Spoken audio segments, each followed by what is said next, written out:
সামনে থেকে গুলি করে নিয়ে দাঁড়ায় আছে, পেছন থেকে মারেন কেন? প্রতিটা গেটে এমন ভাবে পুলিশ দাঁড়িয়ে আছে যেন 1952 সালের 144 ধারা ভঙ্গ করে আমি ভেতরে আসছি। গুলি কিভাবে করে, কোন সাহসে? তাও ক্যাম্পাসের ভিতরে গ্রেনেড ছুটছে, এটা সাহস তারা পায় কোথায়? শুধু ঢাকা বিশ্ববিদ্যালয়ে না, এটা হচ্ছে পুরো দেশের আন্দোলন, পুরো দেশের সব ইনস্টিটিউশনের সব শিক্ষার্থীর আন্দোলন।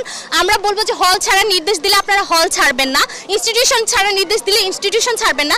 যারা বাসা থেকে, যেমন আমি বাসা থেকে এসেছি সকালবেলায় উঠেই যে আমাকে আজকে যেতে হবে, এবং আমি ট্রান্সপোর্ট চেঞ্জ করে করে বারবার এসেছি, কারণ আমাকে এখানে এসে পৌঁছতে হবে। এবং এসেই দেখছি যে আমার বিশ্ববিদ্যালয়ে প্রতিটা গেটে এমনভাবে পুলিশ দাঁড়িয়ে আছে যেন 1952 সালের 144 ধারা ভঙ্গ করে আমি ভেতরে আসছি।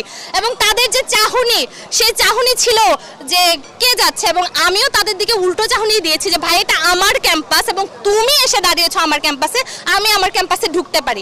পুলিশ বিজিবি এর সাহস কোথায় পায় ঢাকা বিশ্ববিদ্যালয়ের ভিতরে ঢুকে শিক্ষার্থীদের উদ্দেশ্যে গ্রেনেড ছোড়ায়? অবশ্যই তাদেরকে